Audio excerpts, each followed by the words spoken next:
tak bisa ku paksa walau hatiku menjerit. Ketika cinta bertasbih, nadiku berdenyut merdu, kembang kempis dadaku merangkai butir cinta. Garis tangan tergambar, tak bisa aku menentang. Sujud syukur padamu atas segala cinta. Ketika cinta bertasbih. Pokoknya kalau Mas tidak dapat memberikan bukti-bukti kepada saya untuk meyakinkan kepada saya kalau Mas memang benar tidak bersalah, lebih baik kita cerai. Kita pisah. Lebih baik hidup sendiri daripada dihianati, Mas.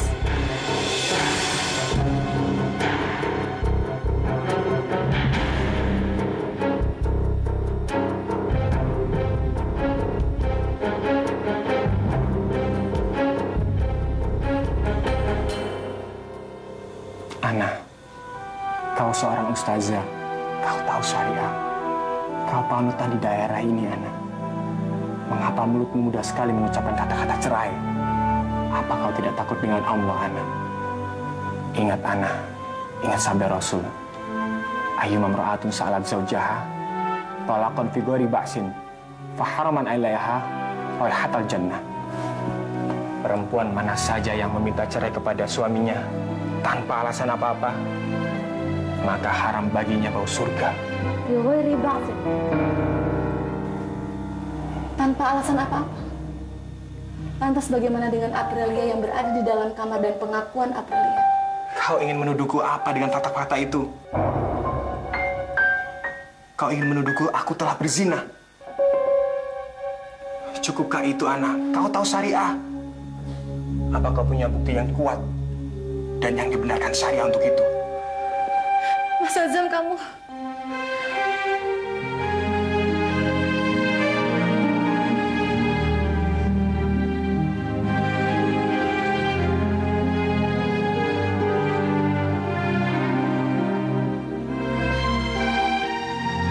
Ya Allah, benarkah aku tidak bisa mencium baunya surga, ya Allah?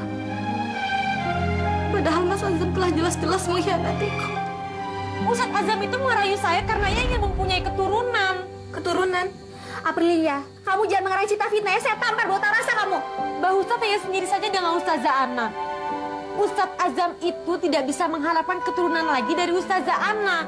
Karena Ustazah Ana itu mandul dan terkena penyakit endometriosis. Ya Allah, apakah bukti-bukti yang hamba saksikan tidak cukup membuat Mas Azam menyadari atas kesalahan yang telah diperbuatnya? Mengapa Mas Azam sama sekali tidak merasa bersalah atas kejadian ini, ya Allah? Ya Allah, tolong perlihatkanlah bukti-bukti yang dapat mengembalikan rasa cinta hamba kepada Mas Azam.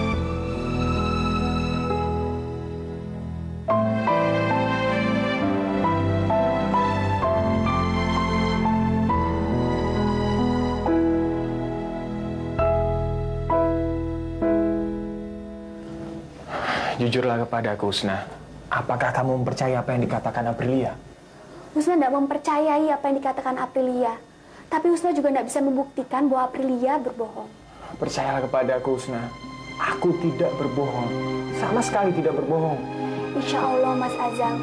Sampai saat ini Husna tidak pernah meragukan Mas Azam sedikit pun. Bantu aku juga, Husna. Bagaimana caranya agar Ana dapat mempercayai keteranganku? Sejak tadi sore, Husna terus memikirkan bagaimana caranya mengorek kejujuran Aprilia. Entah apa lagi yang harus aku lakukan kepadanya. Jika sumpahku pun tidak dapat menenteramkan hati Ana. Ya, ini memang perkara yang sulit, Mas. Satu-satunya cara untuk meyakinkan Mbak Ana, ya dari pengakuan jujur Aprilia sendiri. Mustahil kita mengharapkan kejujuran dari orang yang bermasalah seperti itu, Husna. Kelihatannya memang begitu, Mas. Sedangkan Husna melihat bahwa Aprilia begitu meyakinkan dalam menyampaikan argumentasinya. Anak itu memang menjengkelkan. Kalau ia tega berkali-kali membohongi orang tuanya, apalagi kita, Husna. Benar, Mas. Tetapi yang lebih parah, ia juga pandai mengarang cerita bohong. Ia juga menyebut-nyebut nama penyakit Mbak Ana. Itu juga yang membuatku tak habis pikir. Dari mana Aprilia tahu cerita itu? Selain menyakiti hati Mbak Ana, penyebutan nama penyakit itu juga seolah-olah menjadi bukti yang tak terbantahkan.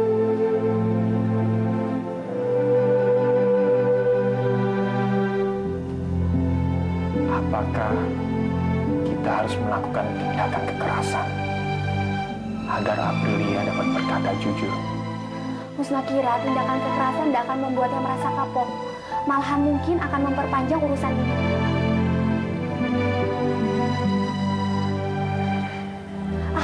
Alhamdulillah, ada satu cara, Mas. Apa itu, Husna?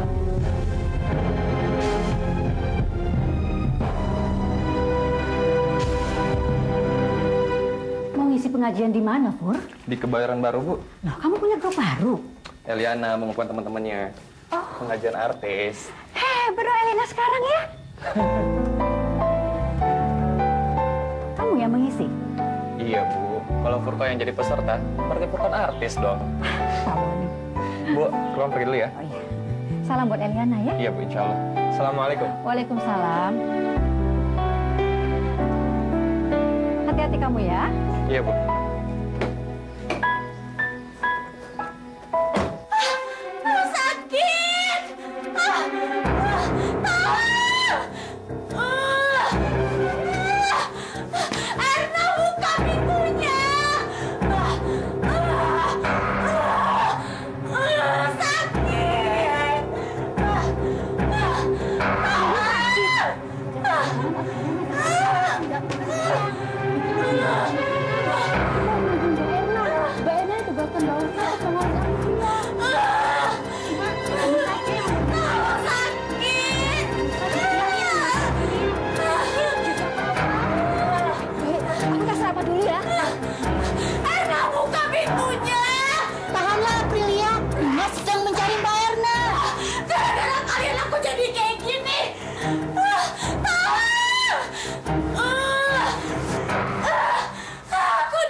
Mana obat saya? Mana obat saya? Astagfirullahaladzim! Aprilia!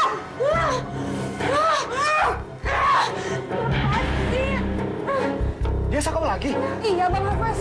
Bukannya Bang Husna menitipkan obatnya sama kamu, Er? Kenapa kamu nggak berikan sama Aprilia? Tadi Bang Husna menelpon saya. Katanya kalau Aprilia ini sakau lagi, obatnya tidak usah diberikan dulu. Tunggu Bang Husna sendiri yang datang ke sini, katanya. Kenapa? Entahlah, perintahnya sih seperti itu. Ketika cinta bertasbih nadiku berdenyi. Rabbana hablana min azwajina wa dzurriyyatina qurrata a'yun waj'alna lil muttaqina imama. Ya Allah, ya Tuhan kami, berilah kami istri-istri dan keturunan yang meneduhkan hati, ya Allah. Amin, Dan jadikanlah kami pemimpin bagi orang-orang yang bertakwa. amin, Rabbana atina fid dunya hasanah amin, wa fil akhirati hasanah wa qina adzabannar. amin, Alhamdulillahirabbil alamin. amin ya Rabbal Alamin. Astagfirullahaladzim. Mas, Mbak Ana saat ini dalam keadaan yang paling sensitif. Mengapa demikian, Husna? Penyakit endometriosis yang dideritanya telah menumbuhkan sikap curiga dan putus asa. Oleh karena itu, sebaiknya Mas Azam tetap bersikap lembut kepada Mbak Ana. Aku memang agak terpancing dengan sikap kasar Ana. Aku seperti tidak melihat Ana sebagaimana yang kulihat 6 bulan ini. Aku kecewa, Husna. Rasa cinta Mbak Ana kepada Mas Azam, insya Allah tetap membara. Tetapi penyakit itu telah merubah rasa cinta itu menjadi kecemasan yang luar biasa. Tetapi aku menerima keadaan apapun yang menimpa Ana. Tidak sedikit pun sikapku berubah kepadanya. Mbak Ana sangat takut Mas Azam akan berpaling ke perempuan lain karena penyakit di dalam dirinya. Tetapi apakah kecemasan yang luar biasa itu berubah pula menjadi ketidakpercayaan yang membuta?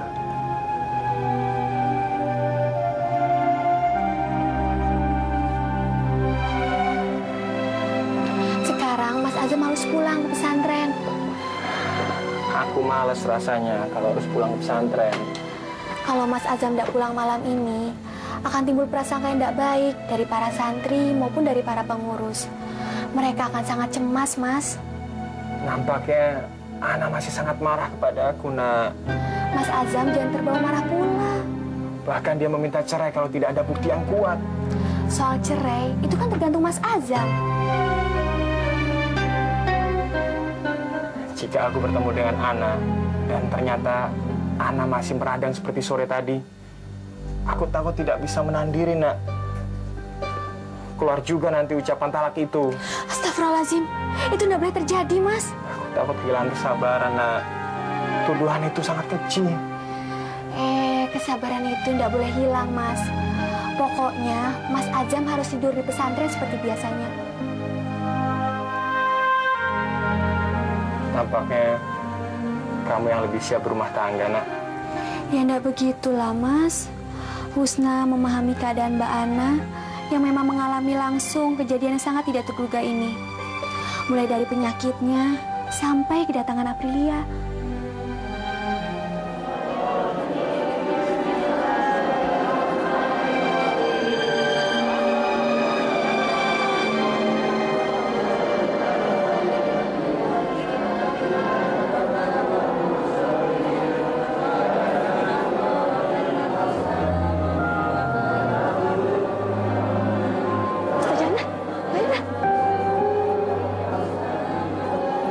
Teruskan anak-anak ya.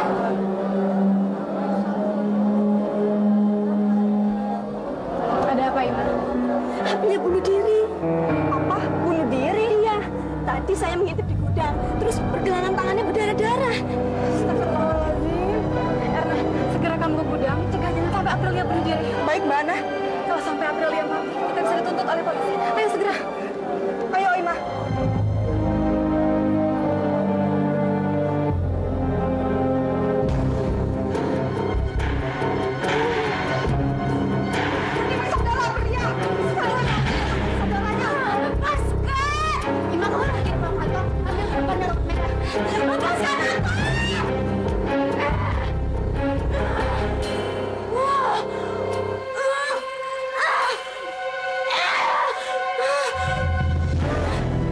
Apa? Bunuh diri? Bukan. Dia bukan bunuh diri, melainkan mencoba minum darahnya sendiri. Kenapa diminum, Mbak? Dia ingin mengkonsumsi obat yang ada dalam darahnya. Itu biasa dilakukan oleh orang yang sakau dan tidak memiliki obat. Bagaimana kalau obatnya saya berikan saja, Mbak? Oh jangan, biarkan saja. Ikat saja tangan dan kakinya supaya dia tidak bisa lepas. Tapi bagaimana kalau terjadi apa-apa sama Aprilia, Mbak? Nanti siapa yang akan bertanggung jawab? Saya yang tanggung jawab. Laksanakan saja perintah saya. Besok insya Allah saya akan ke pesantren. Baik, Mbak. Assalamualaikum. Waalaikumsalam.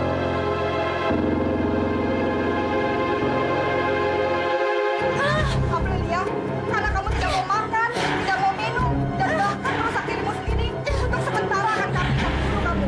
Berisik kamu, Erna. Biarkan saja aku lakukan apapun sesuka aku. Tidak bisa, Aprilia. Jangan kamu lepaskan dirimu sendiri ke dalam kehancuran. Tapi aku ini bukan tahanan kamu. Cepat berikan obat aku. Mana obat aku, cepat. Kata Mbak Husna tidak boleh. Hak kamu itu hanya makan makanan yang sehat dan minum minuman yang baik. Kalau kamu menolak makan dan minum, rasakan sendiri akibatnya sampai besok. Apa? Besok? Dasar bajingan kamu, Erna. Lepaskan aku.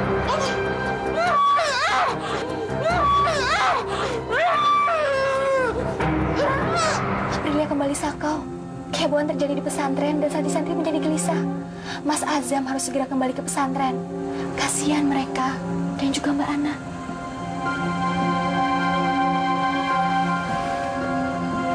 Baiklah, Nak. Terima kasih. Oh iya, salam juga ya buat Lia. Insya Allah. Ingatlah Mas Azam, sehebat apapun perselisihan dengan Mbak Ana, tidak boleh seorang pun tahu di pesantren. Itu pasti, Nak. Nampaknya Ana juga sangat berhati-hati dalam masalah ini. Dia tidak membicarakannya kepada siapapun, kecuali padamu. Pembicaraan maupun gosip mengenai hal ini dapat menimbulkan kegoncangan di pesantren dan menurunkan wibawa para kiai dan ustadz-ustadz. Iya, insya Allah aku akan menjaga pesanmu ini, Nak. Assalamualaikum. Waalaikumsalam.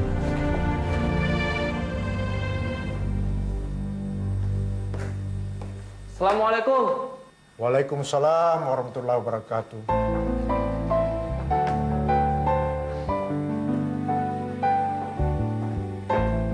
Furqan, apa kamu tidak bersedia mempertimbangkan kembali Eliana? Tidak ya. Furqan sudah memikirkan secara matang-matang. Tampaknya mustahil. Mengapa? Eliana orangnya baik. Dia juga berjilbab sekarang. Tetapi tampaknya dia enggan untuk berumah tangga. Dari mana kamu tahu? Kamu kan nggak pernah dekat sama Eliana. Ya, tidak sering sih, Bu. Tapi Furqan bisa menangkap kesan yang diberikan oleh Eliana. Furqan, justru dengan kamu diundang ke pengajian artis, ayah menangkap kesan Eliana berupaya mendekati kamu. Eliana itu dekat dengan siapa saja. Dan Furqan tidak mau terjebak oleh persepsi itu. Waktu itu Eliana pernah nelpon ke rumah sini. Ibu lihat kayaknya dia memperhatikan kamu deh. Bahkan saat di Mesir, Azam pun hendak diciumnya. Dan itu semata-mata hanya sebagai tanda persahabatan. Ya sudah, ini sekedar pengetahuan kamu saja. Ayah dan ibu sangat senang bila kamu bersedia menikah dengan Eliana. Apa iya? Bagaimana jika ayah dan ibu jarang ketemu dengan mantu yang bernama Eliana? Maksudmu apa? Ibu kan tahu, Eliana itu artis terkenal. Jadi seluruh waktunya akan dihabiskan di lokasi syuting. Ibu mau kesepian punya menantu seperti itu?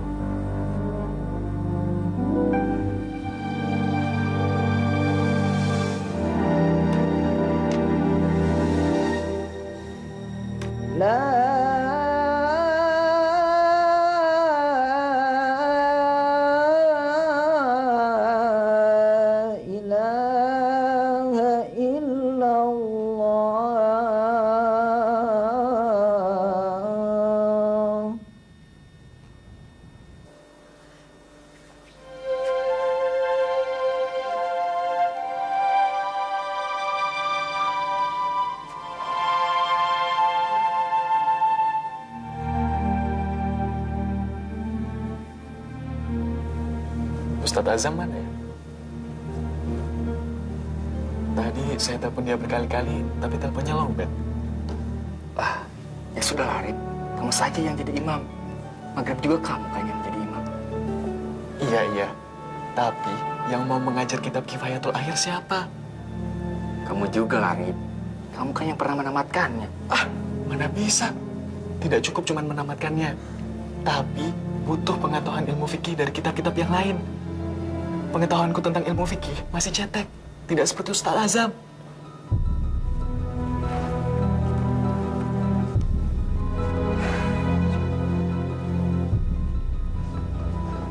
Kemana Bang Azam, Mbak? Entahlah, mungkin ada urusan di luar. Terus yang jadi imam perlu dibadalkan lagi? Kalau menunggu terlalu lama, ya monggo. Biar Arif saja yang menjadi imam. Lah, yang menyampaikan Kifayatul Ahyarnya siapa dong, Mbak? Masuk saya? Ya kamu atau Arif kan bisa. Bagaimana kalau diliburkan saja, Mbak? Kalau bisa jangan. Seadanya saja enggak apa-apa.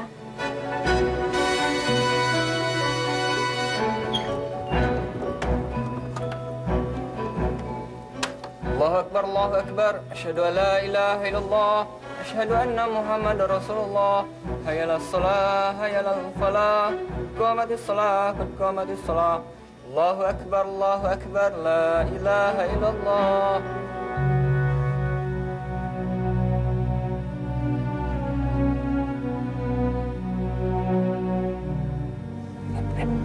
Ustaz Azam datang.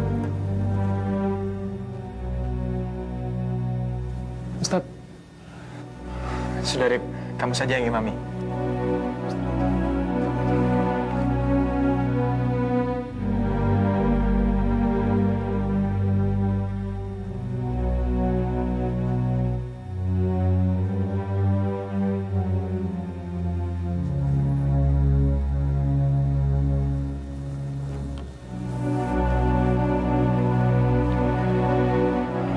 Sawu sufufakum. rapatkan dan luruskan shaf.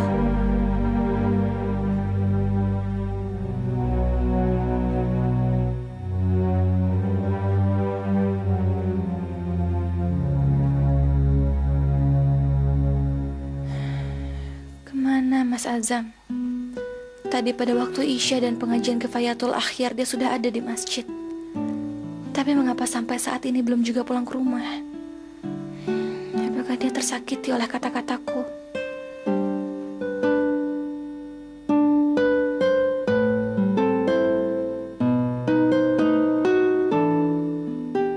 Jika dilihat dari keteguhan hatinya, tampaknya Mas Azam memang tidak melakukan apa yang aku tuduhkan.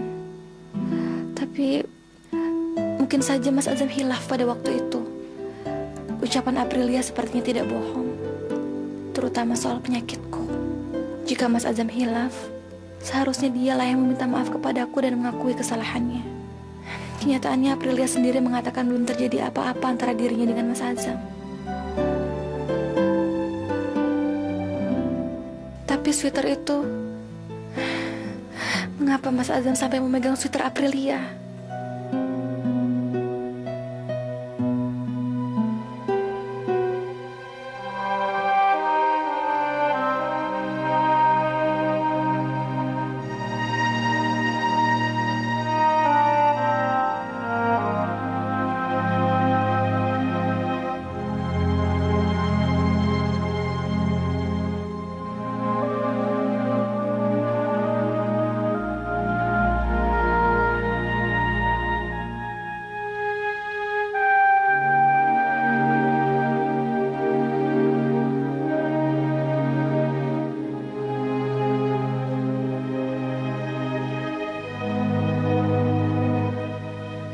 Ya Allah, berikan aku jalan keluar ya Allah.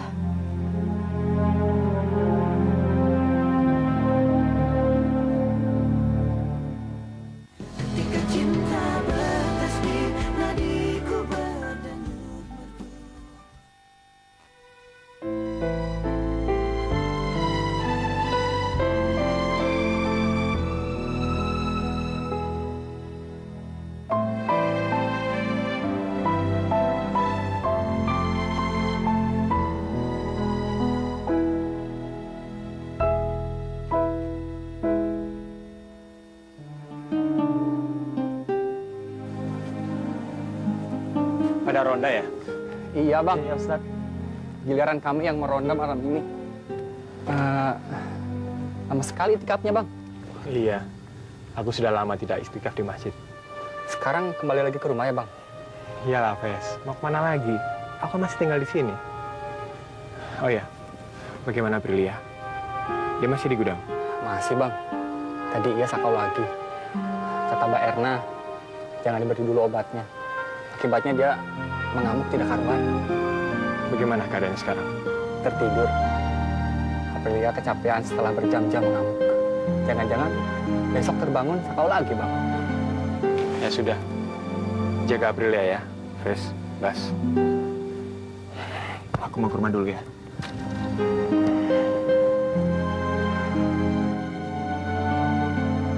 Kasihan Bang Azam.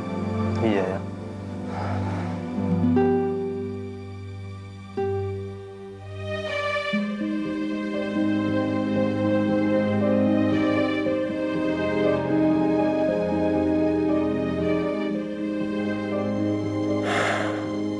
Ternyata tidak dikunci. Berarti Ana masih mengharapkan aku kembali ke rumah.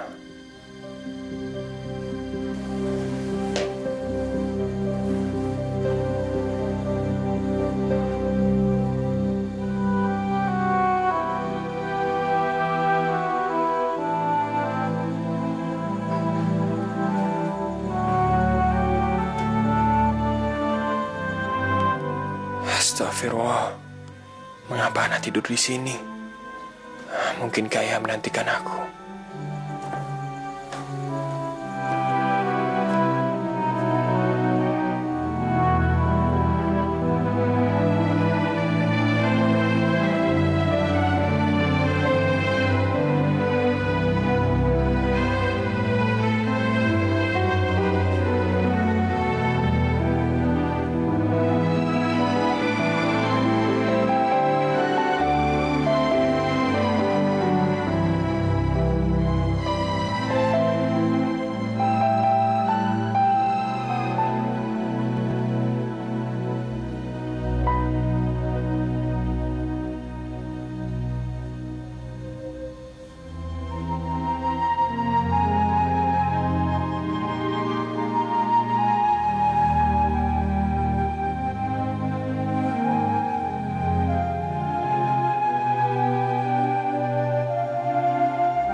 Allahumma alif baina qulubina wahdina subulas salam wa najina minadz zulumati ilan nur. Ya Allah, satukanlah hati-hati kami, satukanlah hatiku dan hati istriku dalam cahaya kasih sayang-Mu ya Allah. Tunjukkanlah kepada kami jalan-jalan keselamatan dan selamatkanlah kami dari kegelapan menuju cahaya ya Allah. Ya Allah, kokohkanlah ikatan cinta di antara kami. Jadikanlah rumah tangga kami rumah tangga yang sakinah, mawaddah, warahmah. Kuatkan kami menghadapi segala cobaan, baik yang tampak maupun yang tidak tampak ya Allah.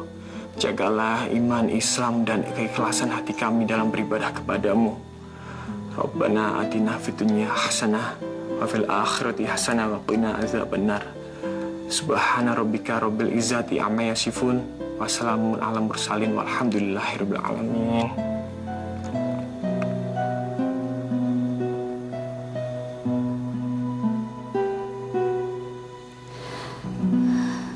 Ya, begitulah, Dek. Masalah yang sedang dialami oleh Mas Azam. Mbak tidak tahu apakah kamu sudah pantas untuk mengetahuinya apa belum. Mudah-mudahan ini semua menjadi sebuah keprihatinan bagi kita ya.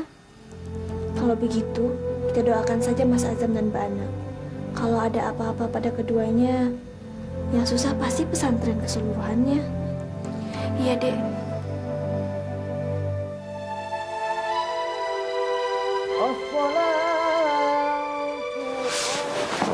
Astagfirullah. Subuh.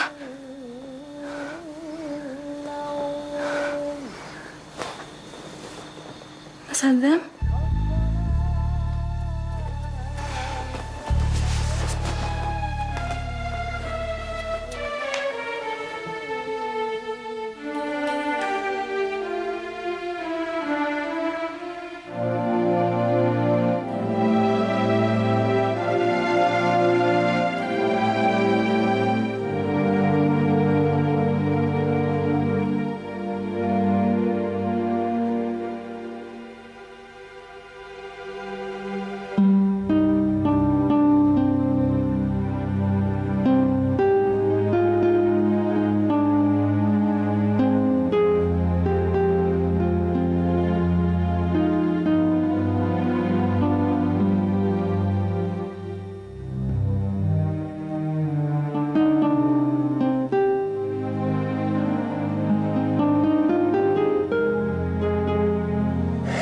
Subuh, mengapa Ana tidak membangunkan aku? Ia masih marah rupanya. Assalamualaikum. Waalaikumsalam. Ana.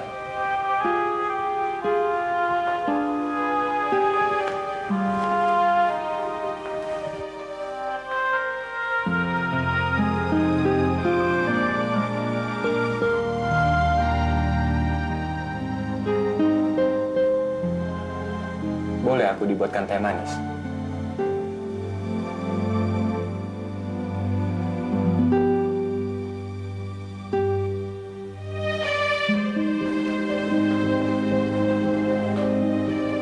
Ana. Dia masih sangat marah nampaknya.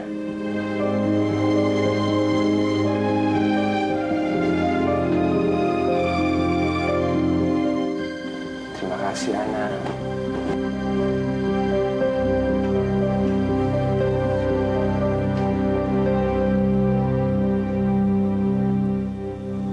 Astagfirullah.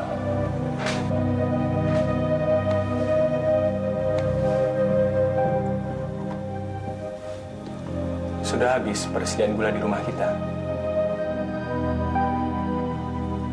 Tidak ada air hangat.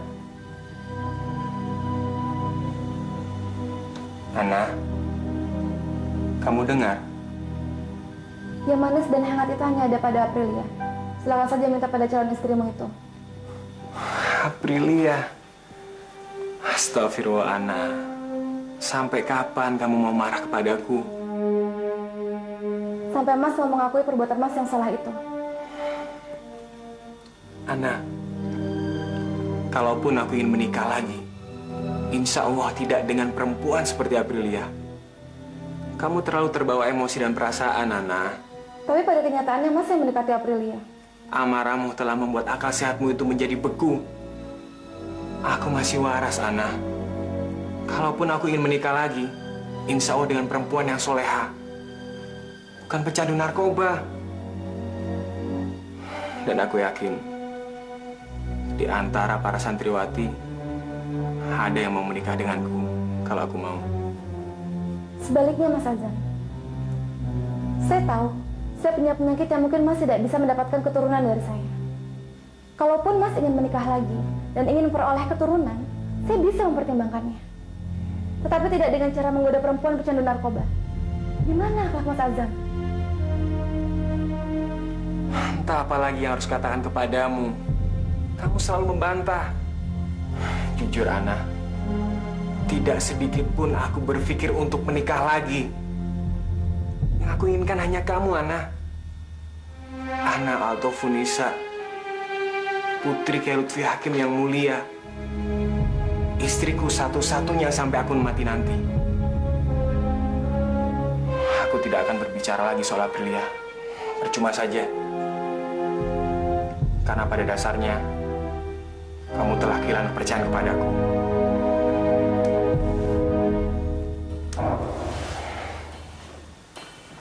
Aku sudah mencoba bersikap lembut kepadamu. Tapi sepertinya tidak secuil pun perasaan di hatimu kecuali rasa marahmu kepadaku. Aku hanya bisa berkata kepadamu, mutu bigoi bigum.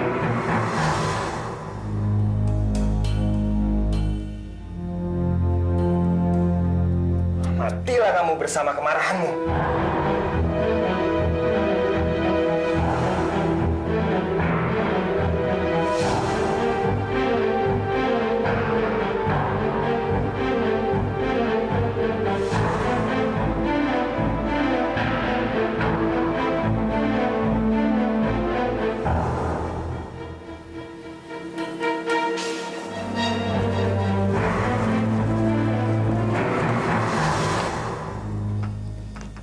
Pi, kelihatannya ada yang gak wajar deh.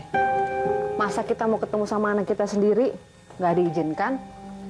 Ya, barangkali itu peraturan yang memang diterapkan di pesantren itu, Mi. Lagi pula kan, anak kita bukan seperti santri lain pada umumnya. Sebetulnya kalau ketemunya juga cuma sebentar, gak akan mengganggu kan, Pi? Sudahlah, kita percayakan anak kita di pesantren itu. Mami jadi khawatir sama Aprilianya. Maksud Mami, terjadi apa? Ya, misalnya aja Aprilia kabur dari pesantren, tapi pihak pesantren nggak memberitahu kita. Tahu nggak, Pi? Belakangan ini ada santri narkoba yang tenggelam di sungai karena kabur dari pesantrennya. Kita tidak boleh berprasangka buruk, Mami.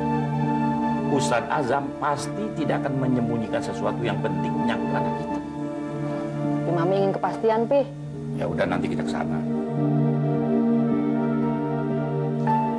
Saya tidak mau melihat Aprilia semuak dengan perempuan pecandu narkoba itu.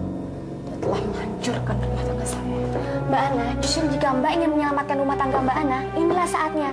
Mbak Ana harus menemui Aprilia dan melihat sendiri apa yang diperbuatnya. Kamu saja yang menemui Aprilia. Husna tidak punya urusan dengan Aprilia kecuali dalam pengobatan dirinya. Sedangkan Mbak Ana punya urusan dengan Aprilia yang jauh lebih besar dibandingkan dengan urusan Husna. Silakan kamu sendiri yang mengeluarkan keterangan tentang Aprilia. Nanti kabarkan kepadaku apa hasilnya. Mbak Ana, maaf. Apalah artinya seorang Husna jika keterangan Mas Azam saja Mbak Ana meragukannya? Karena bukan keluar dari mulut Aprilia sendiri. Kalau saya melihat Aprilia, saya ingin memukulnya dan mengusirnya. Baik, jika Mbak Ana tidak ingin menyertai Husna menemui Aprilia, maka Husna cukup memerintahkan Erna memberikan obatnya kepada Aprilia. Husna pulang saja. Percuma saja Husna memperoleh keterangan dari Aprilia jika pada nantinya Mbak Ana mengatakan bahwa keterangan itu Husna buat-buat hanya untuk melindungi kakak Husna.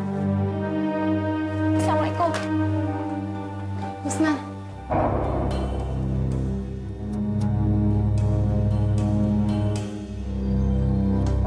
Saya ikut.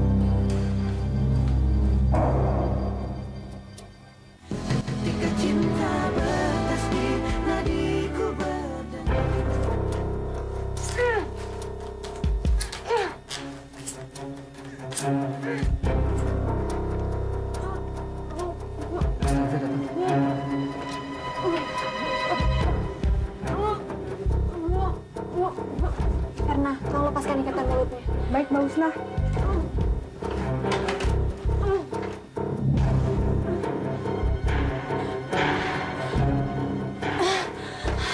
Mbak, tolong saya. Saya mau mati rasanya, Mbak. Bawakan di sini obatnya.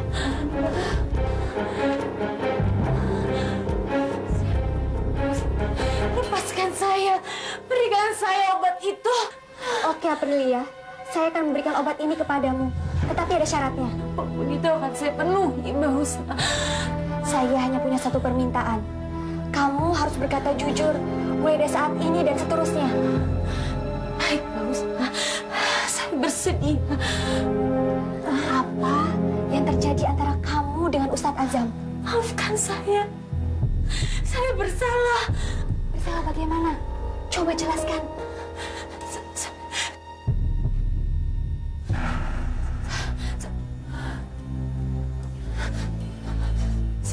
Saya yang menjebak Ustadz Azam. Saya tidur di kamar itu sebelum Ustadz datang. Saya menggoda Ustadz Azam, tapi Ustadz sama sekali tidak tergoda dengan saya. Saya mengunci kamar dan saya juga melempar sweater itu ke muka Ustadz Azam. Sehingga ketika Ustadz Ana datang, Ustadz Azam sedang memegang sweater saya. Mengapa kamu tega berbuat begitu terhadap Ustadz Azam? Saya terpesona oleh kebaikan dan ketampanan Ustadz Azam, Mbak Husna. Tahukah kamu, Aprilia, tindakanmu itu telah menimbulkan malapetaka bagi rumah tangga Ustadz Azam. Saya minta maaf. Saya menyesal. Saya mohon ampun. Maafkan saya, Ustadz Ana. Lantas dari mana kamu tahu tentang penyakit saya? Saya akan menjelaskan semuanya. Tapi tolong lepaskan ikatan tangan saya terlebih dahulu. Saya janji tidak akan melarikan diri. Erna, tolong lepaskan ikatan tangannya. Baik, Ustazah.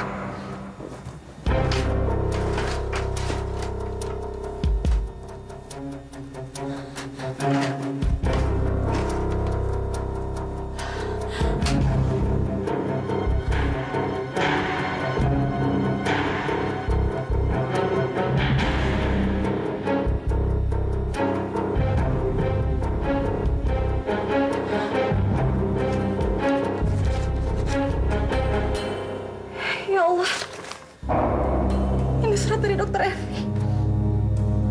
Dari mana kamu memperoleh ini, Aprilia? Saya yang mencuri resep itu dari lemari Ustazah. Apa yang kamu lakukan sungguh keterlaluan, Aprilia. Saya minta maaf.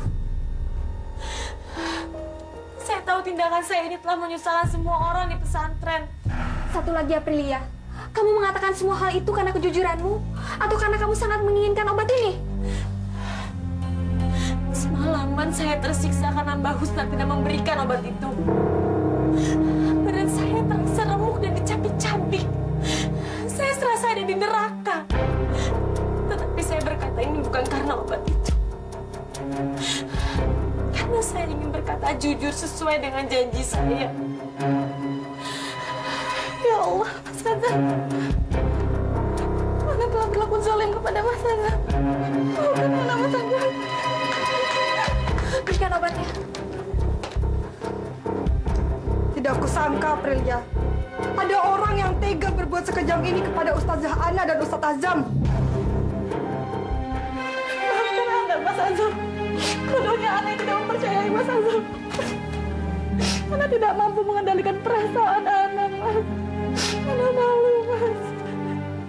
Allah, Umi. Ana minta maaf. Ana tidak pantas menjadi anak pengasuh pesantren yang dihormati oleh banyak orang. Sudah. Bukan saya. Saya tidak pantas menjadi kakakmu, Nak. Sebelum bisa menjadi seorang kakak yang baik. Bahkan saya telah menyakiti hati kamu karena telah berlaku zalim kepada Mas Azam, Nak. Sudahlah, Mbak. Husna memahami keadaan Mbak Ana. Apalagi kita sama-sama perempuan. Yang penting semuanya sudah jelas sekarang. Kita perlu menyelesaikan persoalan ini dengan Mas Azam. Kita harus segera menemui Mas Azam, Nak. Saya ingin minta maaf kepada Mas Azam. Bahkan kalau bisa, saya ingin mencium kaki Mas Azam, Nak. Saya telah menyakiti hati Mas Azam. Baik, Mbak. Kita cari Mas Azam sekarang.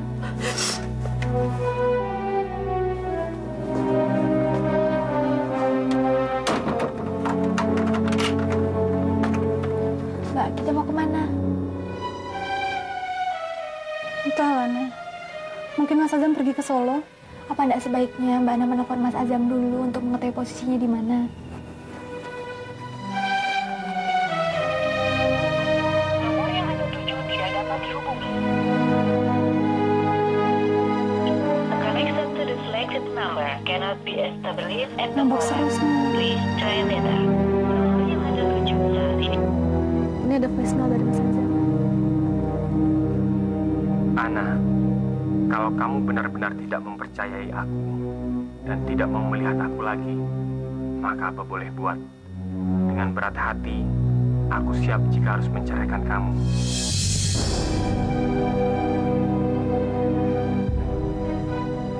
Kalau kamu meminta kepadaku sekali lagi bahwa aku harus menceraikan kamu, maka saat itu juga jatuhlah talakku kepadamu. Sah secara syar'i dan kamu bebas dariku. Maafkan aku, Ana.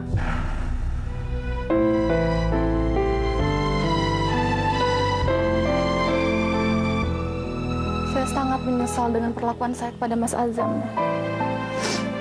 Apakah Mas Azam akan memaafkan saya, Nah? Insya Allah, Mas Azam pasti memahami keadaan Mbak Ana. Sepengetahuan Husna, Mas Azam bukanlah seorang pendendam. Tetapi mengapa Mas Azam mengatakan akan menceraikan saya kalau saya meminta cerai sekali lagi kepadanya? Mas Azam sudah tidak lagi mencintai saya. Mas Azam sangat mencintai Mbak Ana. Pernyataan itu bukan berarti Mas Azam tidak cinta lagi dengan Mbak Ana. Tetapi kenapa ia tega mengancam saya, Nah? Itulah kebesaran cinta Mas Azam. Seandainya perceraian merupakan suatu hal yang membuat Mbak Ana bahagia, maka Mas Azam akan meluluskannya. Meskipun Mas Azam sendiri pasti akan menderita tentang perceraian itu. Kamu benar, Nah. Sesungguhnya rasa cinta Mas Azam kepada saya tidak pernah berkurang, apalagi hilang. Sayalah yang telah buta hati terbawa emosi. Dari mana Mbak Ana tahu? Semalam ketika saya ketiduran di sofa, Mas Azam menutupi tubuh saya dengan selimut.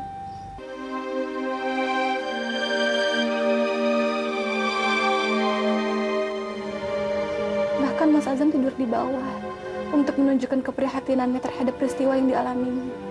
Terus ada lagi Mbak yang dilakukan Mas Azam? Yang membuat hati saya hancur dan luluh adalah doa yang dilantunkan oleh Mas Azam. Saya mendengarnya ketika saya terjaga di malam hari. Doa itu sebenarnya mencerminkan betapa menderitanya orang yang tidak dipercayai oleh orang yang dikasihinya. Saya sangat malu kepadamu, Nah. Mengapa saya yang lebih tua dan lebih lama menghabiskan waktu di bangku kuliah tidak bisa berpikir sematang kamu? Gairah tidak membuat saya dewasa. Tidak begitu, Mbak. Ini masalah situasi dan kondisi yang tidak mudah dihadapi oleh wanita manapun dengan latar belakang usia dan pendidikan apapun. Seharusnya saya tidak melakukan itu di hadapan kamu, Nah. Seharusnya saya menjadi uswah. Tidak apa-apa, Mbak. Bahkan istri-istri Nabi kita yang mulia pun pernah melakukan kehilafan. Sehingga Allah Subhanahu wa Ta'ala menegur mereka melalui wahyunya. Kalau Husna ada di posisi Mbak Ana, mungkin lebih parah lagi. Rasanya saya segera ingin mencium tangan Mas Azam, Nah. Bahkan kalau seandainya itu tidak bisa menebus kesalahan saya kepada Mas Azam, saya rela mencium kaki Mas Azam, Nah. Nggak usah begitu, Mbak. Asalkan Mbak Ana mau berbaik-baikan dengan Mas Azam pun pasti mau mencium tangan Mbak Ana. Sekarang kita mencari Mas Azam yuk, Nah. Terus kita berangkat kemana, Mbak?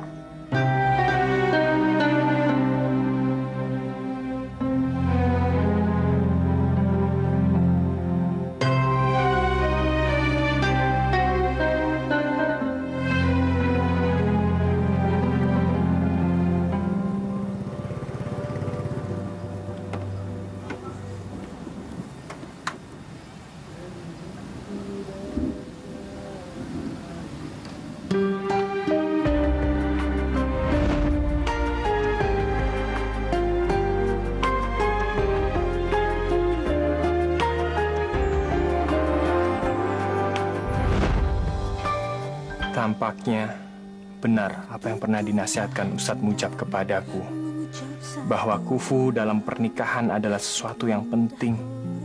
Aku memang bukan anak ulama yang terkenal, dan bahkan hanya seorang mahasiswa penjual tempe yang hampir drop out karena tidak lulus-lulus. Tetapi mengapa kebesaran wibawa Kiai Lutfi, kecerdasan intelektual serta kesalehan Ana tidak mampu membangkitkan rasa kebersamaan yang hakiki kepadaku? Bukankah dakwah di pesantren adalah tantangan besar yang seharusnya dapat menyatukan dan mengikat hatiku dan Ana? Rasanya mustahil hanya dengan gara-gara penyakit kandungannya dan kehadiran Aprilia. Tiba-tiba Ana merendahkanku sedemikian rupa. Ataukah memang seperti ini hakikat bahtera rumah tangga? Sedemikian berat ujian-ujian di dalamnya, sehingga bahkan di antara para nabi Allah pun mengalami kesulitan menghadapinya. Bagaimana ini, Neh? Sudah 10 kali dihubungi tapi handphonenya mailbox terus. Dimatikan atau lowbat, Mbak? Tidak tahu. Mungkin dua-duanya. Tampaknya Mas Azam tidak mau lagi berkomunikasi sama saya, Neh. Paling-paling Mas Azam hanya mau menenangkan diri dulu. Tidak mau diganggu oleh siapapun, bukan oleh Mbak Ana saja. Kalau begitu kita cari Mas Azam sampai ketemu. Capek, Mbak, kalau kita cari kemana saja. Wilayah kita kan luas. Tidak apa-apa, Nah. Biarlah itu menjadi hukuman untuk saya, seorang anak Altafunisa, istri yang kurang berterima kasih. Begini, Mbak, saya yakin Mas Azam akan pulang juga ke pesantren. Ia tidak akan kemana-mana. Kalaupun ada masalah, pasti Mas Azam akan menyelesaikannya dengan baik. Ia tidak akan minggat. Meskipun tadi malam Mas Azam telah saya remehkan, Mas Azam akan tidur di pesantren malam ini. Tapi saya tetap tidak bisa menunda-nunda permohonan maaf saya sampai nanti malam. Meskipun ratusan liter bensin habis dan keringat kita kering terkuras, kita harus cari Mas Azam sampai ketemu.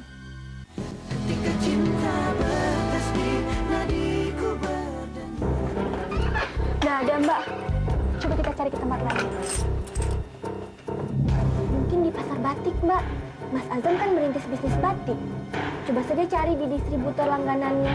Jadi dari tadi Mas Azam sama sekali nggak kesini. Nggak, Mbak. Mas, nggak apa-apa. Terima kasih Alia ya. Ya, Mbak. Assalamualaikum, Dek. Waalaikumsalam.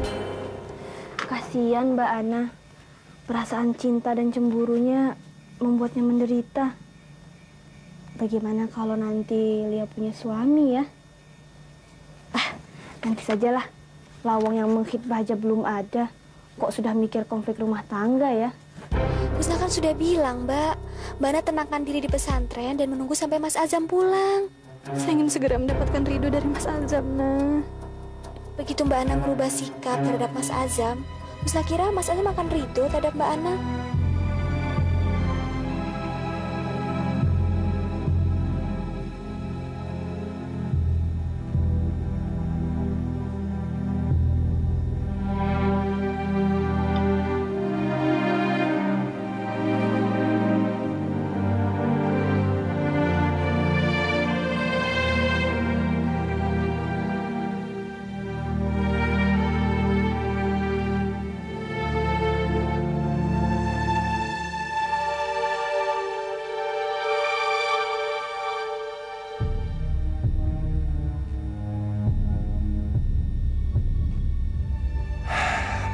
Aku harus mengancam Ana tadi.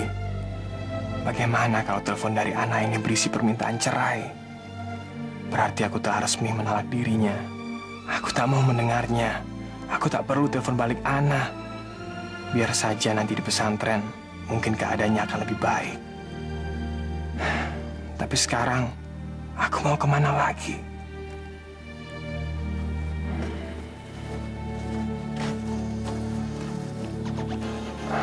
Ana. Mr. Jeffrey. Mr. Jeffrey. How are you? Really? Are you in Jakarta now? Okay. One suite room in Solo Grand Hotel. I will contact you again. Thank you. Mr. Jeffrey. Progresif sekali. Tampaknya ia sangat tertarik sekali dengan bisnis ekspor kain katun yang aku tawarkan. Besok ia akan ke Solo dan minta dipesankan kamar di Hotel Grand Solo. Ana.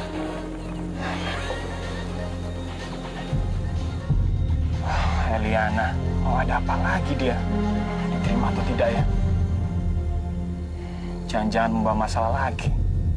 Matikan saja.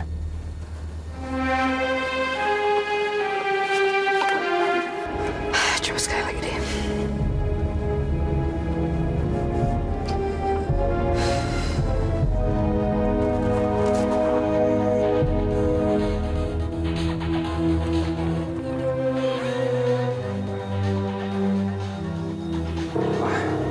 Eliana, jangan-jangan penting. Assalamualaikum, Mbak El. Waalaikumsalam. Akhirnya diangkat juga sama Mas Azam. Susah juga ya ngubungin orang penting ini. Mas Azam sedang di mana? Lagi seminar atau sedang pengajian di pesantren? Iya, maaf Mbak El. Saya sedang di jalan. Ada yang bisa saya bantu, Mbak El? Ini sekarang saya lagi di jalan, Mas Azam. Lagi on the way ke hotel. Di mana, Mbak El?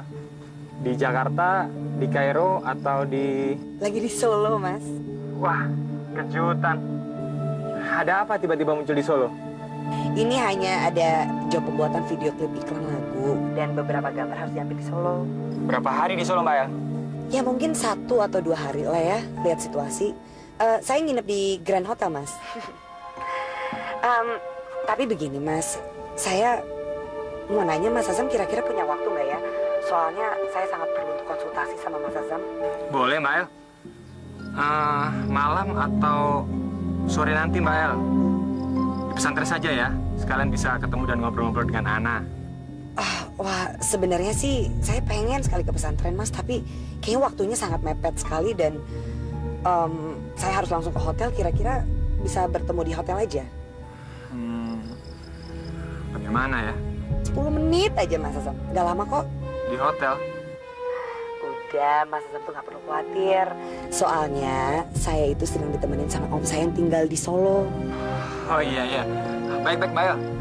Sampai ketemu lagi ya. Di Hotel Grand Solo. Assalamualaikum.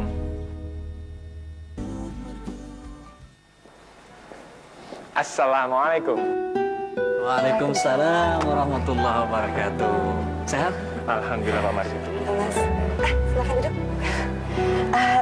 Ana mana, Mas? Kok nggak diajak? Ana sedang sibuk di pesantren, Mbak El. Dan kebetulan saya sudah mengarah ke hotel ini ketika Mbak El telepon tadi. Jadi tidak mungkin kalau saya mengajak Ana juga. Saya juga udah lama sekali nggak ketemu sama Ana. Makanya Mbak El main-main ke pesantren. Oh iya, apa yang bisa saya bantu, Mbak El? Gini, Mas. Saya sedang mencari lokasi syuting video klip untuk album saya. Kira-kira Mas Azam tahu lokasi atau setting yang bagus di sini? Keraton bagus juga, Mbak El. Tapi yang agak romantis di Gerojokan Sewu Tawangmangu. Sisi lain dari Waduk Cantrik. Bagus juga loh, Mbak El. Kalau keraton saya udah pernah lihat dan rencana akan mengambil satu sisi dari sana. Kalau Tawangmangu juga saya juga udah pernah lihat. Nah, tapi sisi eksotis Waduk Cantrik. Nah, betul itu. Saya pernah dengar Waduk Cantrik. Wah, bagus. Tempatnya indah. Kira-kira Mas Azam bisa nganterin ke sana? Boleh, Mbak El. Hari ini saya agak longgar. Dan kebetulan lokasinya tidak jauh dari sini.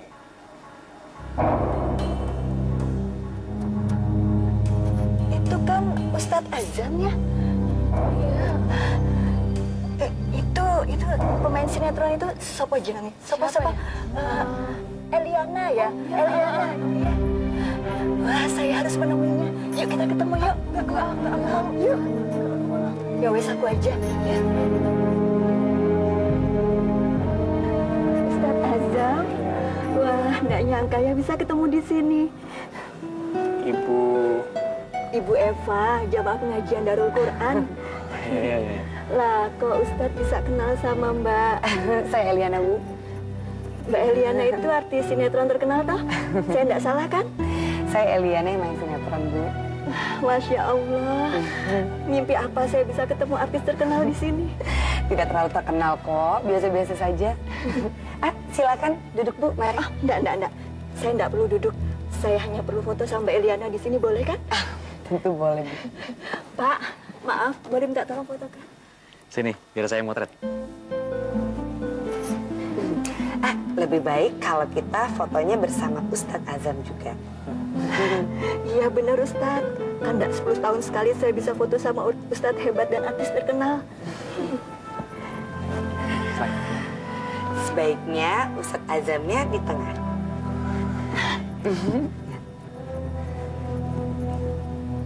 Satu, dua, senyumnya. Oke.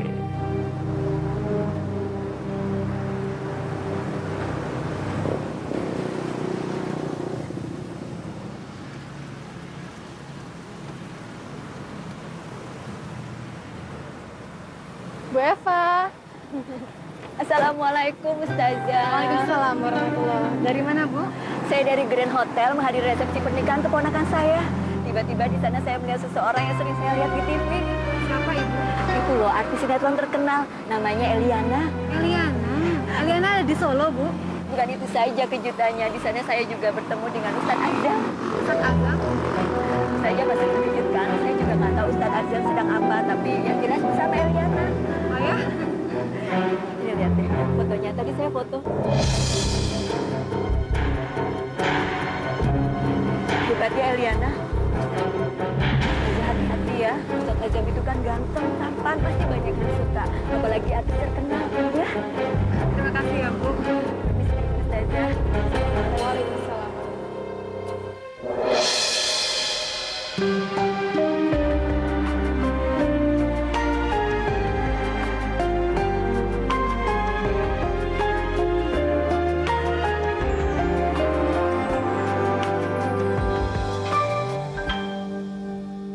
Bertuturlah cinta mengucap satu nama, seindah goresan sabdamu dalam kitabku.